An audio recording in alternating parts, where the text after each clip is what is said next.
नमस्कार। आज हम एक ऐसे नाम पर बात करने वाले हैं जो बिहार की राजनीति में मतलब दशकों से गूंज रहा है। लालू प्रसाद यादव। हाँ, एक ऐसा नाम जिसे कोई अनदेखा कर ही नहीं सकता। समर्थन हो या विरोध हो, चर्चा तो हमेशा रहती है। बिल्कुल। और उनका सफर भी तो देखिए। एक बहुत ही साधारण पृष्ठभूमि से उठकर सीएम बनना, फिर केंद्र में मंत्री। और फिर वो विवादों का दौर, जेल, बीमारियां। लेकिन आज भी देखिए उनकी प्रासंगिकता बनी हुई है। सही कहा। तो आज की हमारी ये जो चर्चा है, ये लालू यादव सफर, राजनीति और विरासत नाम के दस्तावेज के कुछ अंशों पर आधारित है। कोशिश रहेगी कि इसके जरिए लालू जी की शख्सियत और उस दौर की राजनीति को थोड़ा और गहराई से समझें। बिल्कुल। और ये समझना जरूरी है, जैसा आपने कहा, कि ये कहानी सिर्फ लालू यादव की नहीं है। ये कहानी है उस दौर के बिहार की। वो सामाजिक उथल-पुथल, वो राजनीतिक बदलाव, सब कुछ इसमें झलकता है। हाँ। हम देखेंगे कि कैसे एक किसान का बेटा सत्ता के इतने करीब पहुंचा और उसका असर क्या हुआ। और उनका वो अंदाज, मतलब वो ठेठ गवई अंदाज, वो आवाज की ठसक, जनता से एकदम सीधा कनेक्शन। हाँ, वो चीज तो थी। भीड़ में अलग पहचान बन जाती थी उनकी। तो चलिए इसी सफर को थोड़ा और खोलते हैं, देखते हैं ये स्रोत हमें क्या बताते हैं। शुरुआत करते हैं एकदम शुरू से, उनके जन्म से। 11 जून 1948, गोपालगंज, बिहार। फुलवरिया गांव।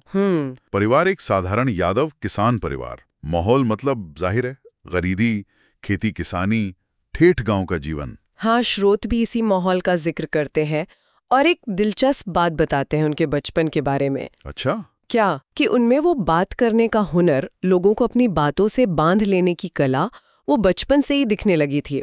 मतलब वो मजाकिया अंदाज, किस्से सुनाना। हाँ, सुना है मैंने भी। और वो आवाज की ठसक वाली बात, स्रोत कहते हैं कि ये शुरू से थी, जो बाद में उनके भाषणों की पहचान बनी। तो मतलब करिश्मा बचपन से ही पनप रहा था। कुछ ऐसा ही लगता है। माहौल का भी असर रहा होगा। फिर गांव से निकलकर पटना, ये अपने आप में बड़ा कदम रहा होगा। पटना विश्वविद्यालय से पढ़ाई की, कानून और पॉलिटिकल साइंस। जी। और शायद यहीं से मतलब असली राजनीतिक सफर की नींव पड़ी। बिल्कुल, पटना का छात्र जीवन, जैसा स्रोत बताते हैं, उनके लिए एक नया दरवाजा खुलने जैसा था। राजनीतिक चेतना वहीं जागी। 1970 का दशक था वो। हाँ, और वो दौर छात्र आंदोलनों का था। लालू यादव भी छात्र संघ की राजनीति में कूदे, सक्रिय हुए। और फिर आया जेपी आंदोलन, जयप्रकाश नारायण जी का। हाँ, एक बहुत बड़ा आंदोलन था वो तो। और लालू यादव उसके एक प्रमुख युवा चेहरा बन गए पटना में। स्रोत बताते हैं कि ये आंदोलन असल में उस वक्त की सरकार, भ्रष्टाचार, थोड़ी तानाशाही के खिलाफ एक उबाल था, खासकर छात्रों में। और लालू यादव की भाषण कला, वो जुझारूपन। हाँ, और पिछड़े वर्ग से उनका जुड़ाव, इन सब ने उन्हें आंदोलन में एक खास पहचान दी। यहीं से उनका नाम बिहार की राजनीति में, आप कह सकती हैं, स्थापित होने लगा। ये आंदोलन तो कई नेताओं के लिए लॉन्च पैड बना वैसे। बिल्कुल सही। और देखिए लॉन्चिंग कितनी जबरदस्त थी। जेपी आंदोलन के ठीक बाद 1977 के चुनाव में सिर्फ 29 साल की उम्र में लोकसभा पहुंच गए। जी, महज 29 साल। ये बहुत बड़ी बात थी उस जमाने में। लेकिन असली पावर, बिहार की राजनीति पर पकड़, वो आई 1990 में। पहली बार मुख्यमंत्री बने। हाँ, 1990। और यहीं से वो शुरू होता है जिसे लालू युग कहा जाता है।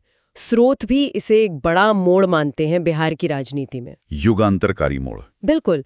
और इस लालू युग की नींव सिर्फ जीत नहीं थी, इसके पीछे एक सोची समझी सामाजिक रणनीति थी। आप उस नारे की बात कर रही हैं, भूरा बाल साफ करो? हाँ, स्रोत उसका जिक्र करते हैं। वो नारा सीधे सीधे जो सवर्ण जातियां थीं, भूमिहार, राजपूत, ब्राह्मण और लाला यानी कायस्थ, उनके दशकों पुराने दबदबे को चुनौती थी। लालू यादव ने बहुत क्लियरली पिछड़ों, दलितों और मुस्लिमों का एक मजबूत गठबंधन बनाया, जिसे बाद में MY समीकरण कहा गया। मुस्लिम यादव जी। उनका दावा था कि वो उन लोगों को आवाज दे रहे हैं, सत्ता में हिस्सेदारी दे रहे हैं, जिन्हें अब तक पीछे रखा गया था। और इस रणनीति ने काम किया। बहुत ज्यादा। इसने उन्हें सीधे गरीबों का मसीहा, सामाजिक न्याय का योद्धा बना दिया, खासकर उन समुदायों में जो हाशिए पर थे। ये बिहार के समीकरणों में एक बुनियादी बदलाव ले आया। हाँ, जिसके असर आज तक महसूस होते हैं। ये सामाजिक समीकरण तो था ही, लेकिन उनका अंदाज, वो भी तो एकदम अलग था। ओहो, बिल्कुल। स्रोत इस पर काफी बात करते हैं। वो पहनावा, वो बोली, वो देहाती मुहावरे, प्रेस कॉन्फ्रेंस में वो मजाकिया जवाब, कभी-कभी तल्ख भी। हाँ, वो पारंपरिक गंभीर दिखने वाले नेताओं जैसे नहीं थे बिल्कुल। एकदम अलग। और वो जनता दरबार वाली बात, स्रोत बताते हैं कि वो सीधे लोगों से मिलते थे। जी, जनता दरबार लगाते थे जहां कोई भी आम आदमी जाकर सीधे मुख्यमंत्री से मिल सकता था, अपनी बात कह सकता था। ये सीधा कनेक्ट बनाने का एक तरीका था। और शायद यही अंदाज लोगों को इतना पसंद आया। मतलब विश्लेषण करे तो लोगों को लगता था कि ये हम में से ही एक। हाँ, वो बनावटीपन नहीं था। बिल्कुल, कोई अभिजात्य वाली दूरी नहीं। स्रोत कहते हैं कि वो जानबूझकर अपनी इस जमीनी छवि बनाए रखते थे, आम आदमी की भाषा बोलना, उसकी तकलीफ समझना। एक तरह की एंटी एलीट राजनीति। हाँ, कह सकती हैं। और उस समय ये काफी चली। और इसी जमीनी अंदाज की बात करें तो रेल मंत्री वाला कार्यकाल याद आता है, 2004 से 2009। हाँ, यूपीए 1 में। स्रोत बताते हैं कि उनके समय में रेलवे, जो अक्सर घाटे में रहती थी, वो मुनाफे में आ गई। ये कैसे हुआ? देखिए, ये दावा बहुत जोर शोर से किया जाता है और स्रोत इसके दोनों पहलू बताते हैं। अच्छा। एक तरफ ये कहा जाता है कि लालू जी ने कमाल का मैनेजमेंट दिखाया, यात्री किराया बढ़ाया नहीं बल्कि माल ढुलाई पर फोकस किया, वैगनों की लोडिंग क्षमता बढ़ाई, उनका टर्न अराउंड टाइम कम किया, रेलवे की जो फालतू जमीन थी उसका कमर्शियल इस्तेमाल शुरू किया। ओके। तो समर्थक कहते हैं कि ये उनकी जमीनी समझ और मैनेजमेंट का नतीजा था, नौकरशाही पर भी लगाम कसी। और दूसरी तरफ आलोचक क्या कहते हैं? आलोचक इन आंकड़ों पर ही सवाल उठाते हैं। कुछ कहते हैं कि बस अकाउंटिंग का खेल था, कोई टिकाऊ मॉडल नहीं। अच्छा। कुछ ये भी इल्जाम लगाते हैं कि मुनाफे के चक्कर में सुरक्षा और जो जरूरी रखरखाव था उससे समझौता किया गया। तो मतलब इस पर मिलीजुली राय हैं। जी, स्रोत यही दिखाते हैं, लेकिन ये उनके करियर का एक महत्वपूर्ण चैप्टर जरूर है, इसमें कोई शक नहीं। हाँ, वो तो है। लेकिन फिर आया वो दौर जब शोहरत पर ग्रहण लगना शुरू हुआ, विवाद, और सबसे बड़ा विवाद चारा घोटाला 1996 में सामने आया। जी, चारा घोटाला ये उनके राजनीतिक जीवन का शायद सबसे बड़ा दाग साबित हुआ। ये मामला था क्या असल में? स्रोत क्या बताते हैं? स्रोत बताते हैं कि ये मामला जुड़ा था पशुपालन विभाग से। जानवरों के चारे, दवाइयां और दूसरे उपकरणों की खरीद के नाम पर फर्जी बिल बनाए गए। और इन फर्जी बिलों के जरिए सरकारी खजाने से करोड़ों करोड़ रुपए निकाल लिए गए। और ये कोई 1-2 साल नहीं, कई सालों तक चलता रहा था। ओहो। जब ये खुला तो इसका स्केल बहुत बड़ा था, सैकड़ों करोड़ का। जांच सीबीआई को गई। और लालू जी उस वक्त मुख्यमंत्री थे। जी, और आरोप यही लगा कि ये सब उनकी नाक के नीचे बल्कि उनके संरक्षण में हो रहा था। इस मामले ने पूरे देश में तूल पकड़ा। और उनकी वो गरीबों के मसीहा वाली छवि, उस पर बहुत गंभीर सवाल उठे। और अंत में इसी घोटाले से जुड़े कई मामलों में उन्हें सजा हुई, जेल जाना पड़ा। ये तो बहुत बड़ा झटका रहा होगा उनके लिए, सीएम पद छोड़ना पड़ा। बिल्कुल। लेकिन यहाँ भी उन्होंने एक चाल चली, एक ऐसा दाव जो किसी ने सोचा नहीं था। आप राबड़ी देवी जी की बात कर रहे हैं? हाँ, उन्होंने अपनी पत्नी राबड़ी देवी, जो उस समय तक राजनीति में सक्रिय भी नहीं थी, उन्हें मुख्यमंत्री बना दिया। जी, ये कदम इसने सबको चौंका दिया था। इसके क्या मायने निकाले गए? देखिए, इसके कई मायने थे। एक तरफ तो उन पर परिवारवाद का आरोप और पक्का हो गया। आलोचकों ने कहा कि ये लोकतंत्र का मजाक है, सत्ता पति से सीधे पत्नी को। लेकिन दूसरी तरफ इसने लालू यादव की राजनीतिक पकड़ और चतुराई को भी दिखाया। स्रोत बताते हैं कि इसके जरिए उन्होंने ये पक्का कर लिया कि सत्ता उनके हाथ से ना जाए, भले वो कुर्सी पर ना हो। अच्छा। माना यही जाता था कि राबड़ी देवी जी सीएम थी, लेकिन फैसले लालू जी ही लेते थे, पर्दे के पीछे से। तो एक तरह से किंग मेकर या सुपर सीएम वाली छवि बन गई। बिल्कुल। ये दिखाता है कि संकट में भी वो रास्ता निकाल लेते थे, राजनीतिक रूप से। अब अगर हम आज के दौर में आए तो तस्वीर काफी बदली हुई है। लालू जी की उम्र हो गई है, सेहत भी एक बड़ी चुनौती है, किडनी ट्रांसप्लांट हुआ है जी, और सजा की वजह से चुनाव भी नहीं लड़ सकते।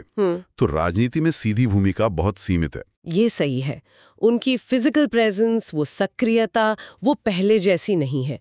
लेकिन स्रोत इस बात पर लगभग एकमत है कि बिहार की राजनीति से उनका असर खत्म नहीं हुआ है। अच्छा। हाँ, उनका करिश्मा आज भी उनके समर्थकों पर कायम है।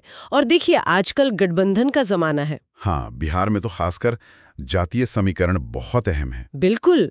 तो ऐसे में लालू यादव की सलाह, उनके वोट बैंक का वजन, वो आज भी मायने रखता है। पर्दे के पीछे से ही सही, वो अपनी पार्टी आरजेडी के फैसलों में अहम भूमिका निभाते हैं। और उनकी विरासत, उसे कौन आगे बढ़ा रहा है? उनके बेटे? हाँ, उनके बेटे तेजस्वी यादव और तेज प्रताप यादव दोनों राजनीति में सक्रिय हैं। तेजस्वी तो उप मुख्यमंत्री भी रहे, अब विपक्ष के नेता हैं। जी, स्रोत बताते हैं कि तेजस्वी को ही लालू जी के राजनीतिक उत्तराधिकारी के तौर पर देखा जाता है। वो पार्टी को लीड कर रहे हैं और अपनी एक अलग पहचान बनाने की भी कोशिश कर रहे हैं। और तेज प्रताप भी विधायक हैं। वो अपने बयानों और अंदाज से ज्यादा चर्चा में रहते हैं। तो ये देखना दिलचस्प होगा कि लालू यादव की बनाई जमीन पर उनके बेटे कैसे अपनी राजनीति करते हैं। बिल्कुल। क्या वो वही सामाजिक समीकरण साध पाते हैं?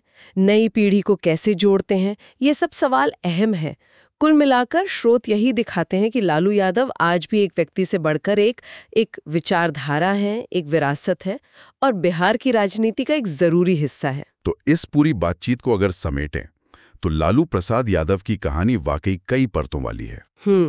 एक गरीब किसान परिवार से असाधारण राजनीतिक उदय, सामाजिक न्याय के नारे के साथ सत्ता का शिखर, फिर भ्रष्टाचार के गंभीर आरोप, जेल, और इन सब के बीच वो अनोखा अंदाज, वो करिश्मा जिससे वो लगातार चर्चा में बने रहे। हाँ, ये कहानी सिर्फ उनकी नहीं, ये बिहार की राजनीति की कहानी है।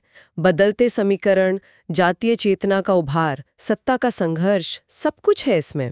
निश्चित रूप से उनकी यात्रा दिखाती है कि कैसे करिश्मा और सामाजिक आधार मिलकर किसी नेता को बहुत मजबूत बना सकते हैं। लेकिन साथ ही ये भी बताती है कि सत्ता के साथ चुनौतियां भी आती हैं, पारदर्शिता की, सुशासन की। उनका दौर पिछड़े वर्गों के सशक्तिकरण का प्रतीक कहा गया। तो वहीं चारा घोटाला जैसे मामलों ने व्यवस्था पर सवाल भी खड़े किए।